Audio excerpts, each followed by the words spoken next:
Hi friends, welcome to my channel my tricky twins. எல்லோரும் எப்படி இருக்கீங்க ஃப்ரெண்ட்ஸ்? எல்லார் வீட்டு குட்டீஸும் எப்படி இருக்காங்க?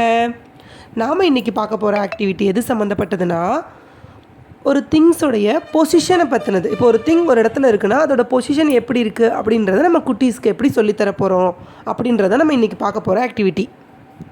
நம்ம ஆக்டிவிட்டியோட நேம் பொசிஷன் ப்ராக்டிஸ் ஆக்டிவிட்டி. வாங்க இப்போ நம்ம அதுக்கு தேவையான பொருள் என்னென்னன்றதை பார்த்துடலாம்.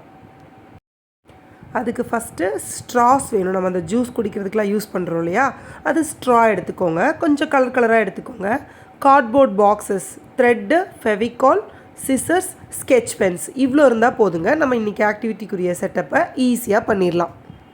இப்போ நான் ஷோ பண்ணியிருக்கேன்லங்க, இதுதான் நமக்கு இந்த ஆக்டிவிட்டி பண்ணுறதுக்குரிய ஒரு மெயினான செட்டப். இது வேறு ஒன்றும் இல்லைங்க, அந்த கார்ட்போர்ட் ஷீட்டில் அதை 4 லைன்ஸ் போட்டு பிரிச்சுக்கோங்க. படத்தில் காட்டியிருக்கிற மாதிரி 4 லைன்ஸ் போட்டுக்கோங்க. அதில் 4 லைன்லையும் ஈக்குவலாக டாப், பாட்டம், மிடில் அப்படின்ற பொசிஷனை மார்க் பண்ணிக்கோங்க. அதோட டாப்லேயும் பாட்டம்லேயும் நான் ஒரு சின்ன ஐஃபன் மாதிரி போட்டிருக்கேன் இல்லையா, அதுக்கு அந்த பக்கமும் கீழேயும் நான் அந்த கார்ட்போர்ட் ஷீட்டை கட் பண்ணியிருக்கேன். பட் அது நமக்கு ஃபோட்டோவில் விசிபிளாக தெரியல. அதுக்கப்புறம் த்ரெட்டை அதுக்குள்ளே விடுங்க. ஸோ அப்படி விட்டு நீங்கள் பின்னாடி பக்கம் அந்த கார்ட்போர்டில் கட்டிட்டிங்கன்னா அந்த த்ரெட்டுக்குள்ளே கூடி ஒரு கலர் ஸ்ட்ரா உள்ளே விட்டுட்டு பின்னாடி நீங்கள் பேக்கில் அதை செக்யூர் பண்ணிட்டீங்கன்னா அந்த ஸ்ட்ரா மூவ் ஆகுமே தவிர அந்த த்ரெட்டை விட்டு வெளியே வராதுங்க. ஸோ இந்த மாதிரி அந்த 4 ரோப்புக்குமே இதே செட்டப் நீங்கள் பண்ணி க்ரியேட் பண்ணிவிடுங்க. அடுத்து நம்ம பார்க்க போகிறது இந்த ஆக்டிவிட்டிக்கு ரொம்ப தேவையான க்யூ கார்ட்ஸுங்க. நான் ஒரு 8 காம்பினேஷன்ஸ் எடுத்திருக்கேன். இதில் 8 சின்ன கார்டில் அதே மாதிரி 4 செக்ஷன்ஸாக பிரித்து நம்ம அதை த்ரெட்டுக்குள்ளே போட்டு நம்ம அந்த ஸ்ட்ராவை செக்யூர் பண்ணியிருந்தோம் இல்லையா, இது வேறு நார்மல் க்யூ கார்டுன்றதால எந்த த்ரெட்டுலாம் யூஸ் பண்ணலைங்க. வேறு பொசிஷன் அந்த காம்பினேஷனை க்ரியேட் பண்ணுறதுக்காக ஜஸ்ட் அந்த ஸ்ட்ராவை குட்டி பீஸாக கட் பண்ணி நான் ஜஸ்ட்டு ஃபெவிகால் போட்டு அந்தந்த பிளேஸில் ஒட்டிட்டேங்க.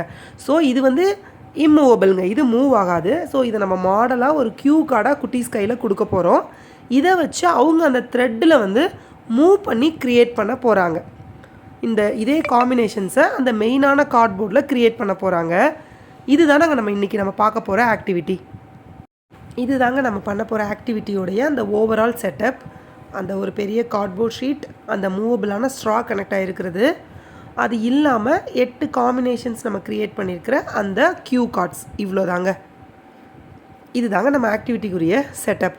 வாங்க நம்ம குட்டீஸ் எப்படி விளையாடுறாங்கன்றதை நம்ம இப்போ பார்க்கலாம்.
இவ்வளோ நேரம் ஆக்டிவிட்டீஸில் குட்டீஸ்க்கு நம்ம அந்த க்யூ கார்ட்ஸ் வச்சோம்.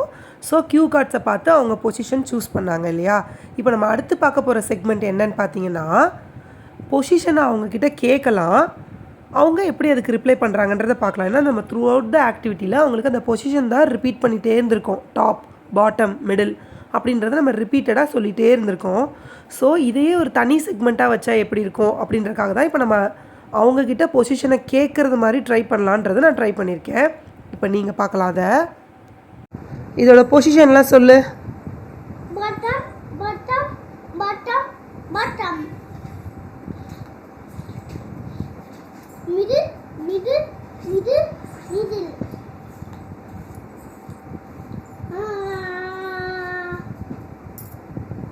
top top top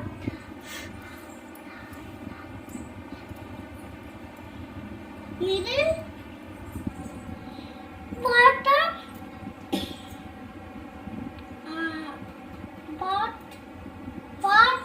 பாட் இல்லை, டாப். Very good. குட்டீஸ் எப்படி இந்த 2 மெத்தட்லேயும் விளையாண்டாங்கன்றதை நீங்கள் பார்த்துருப்பீங்க. வாங்க இப்போது இந்த கேமுடைய பெனிஃபிட்ஸ் என்னென்னன்றதை ஷேர் பண்ணிக்கலாம். அவங்களோட ஃபஸ்ட்டு பெனிஃபிட்டே ஸ்பேஷியல் அவேர்னஸ். அந்த பொசிஷனை அவங்க புரிஞ்சிக்கிறாங்க. அப்புறமா ஒரு 3 வேர்ட்ஸ் புதுசாக கற்றுக்குறாங்க. Top, bottom, middle. ஸோ அவங்களோட எவ்ரி மூவ் அப்போது நீங்கள் டாப், பாட்டம், மிடில்ன்றதை அவங்க கூடவே நீங்கள் ரிப்பீட் பண்ணிகிட்டே இருந்தீங்கன்னா அவங்களுக்கு அது அப்படியே பதிஞ்சிரும். Focus and concentration. இந்த ஆக்டிவிட்டின்னு இல்லைங்க, நீங்கள் க்யூ கார்ட்ஸ் கொடுக்குற எந்த ஆக்டிவிட்டியாக இருந்தாலும் அவங்களுக்கு அந்த ஃபோக்கஸ் அண்ட் கான்சன்ட்ரேஷன் இம்ப்ரூவ் ஆகிறத நீங்கள் ஈஸியாக கண் கூட பார்க்கலாம். குட்டீஸோட ஹேண்ட் ஐ கோஆர்டினேஷன் இம்ப்ரூவ் ஆகுது. அவங்க ஃபிங்கர் டெக்ஸ்டரிட்டி இம்ப்ரூவ் ஆகுதுங்க இந்த ஆக்டிவிட்டி மூலயமா. அவங்களோட ப்ராப்ளம் சால்விங் ஸ்கில் கூட இம்ப்ரூவ் ஆகுது. நம்ம க்யூ கார்ட்ஸ் கொடுத்து அதை அவங்கள சால்வ் பண்ண சொல்கிறோம்ல, so it's equal to problem solving technique தான். ஸோ அதை இம்ப்ரூவ் பண்ணிக்கிறதுக்கு குட்டீஸ்க்கு யூஸ் ஆகுது இந்த ஆக்டிவிட்டி. என்ன ஃப்ரெண்ட்ஸ், இந்த ஆக்டிவிட்டி உங்களுக்கு பிடிச்சிருக்குன்னு நினைக்கிறேன். வீடியோ பார்க்குற எல்லாரும் ஒரு லைக்ஸ் போட்டு விடுங்க. இந்த ஆக்டிவிட்டி உங்களோட ஃப்ரெண்ட்ஸ் அண்ட் ஃபேமிலியில் யாருக்காச்சும் யூஸ் ஆகும்னு நீங்கள் நினச்சிங்கன்னா கண்டிப்பாக அவங்களுக்கு நம்ம சேனலை ரெஃபர் பண்ணுங்கள். அவங்களையும் சப்ஸ்கிரைப் பண்ணிக்க சொல்லுங்கள். நான் இன்னொரு க்யூட்டான சூப்பரான ஐடியாவோட உங்களை நான் மீட் பண்ணுறேன். தேங்க்யூ ஃபார் வாட்சிங். Happy learning.